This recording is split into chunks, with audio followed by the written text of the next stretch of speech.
پہلے ہی آپ کو یہ بات بتا دوں کہ 3 مقام ایسے ہیں کہ جن میں جھوٹ بولنا جائز ہو جاتا ہے۔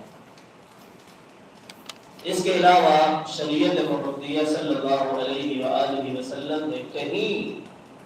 جھوٹ بولنا ثابت نہیں اور نہ ہی اجازت ہے۔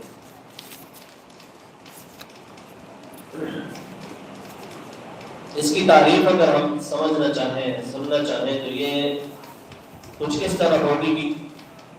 کسی کے بارے میں خلاف حقیقت خبر بیان کرنا، کسی بھی شخص کے بارے میں حقیقت سے ہٹ کر کوئی بات بیان کرتے تو یہ جھوٹ کی تعریف ہوتی ہے۔ اب وہ چاہے اس میں بات پائی جائے یا نہ پائی جائے، یہ ایک الگ گناہ ہو جاتا ہے،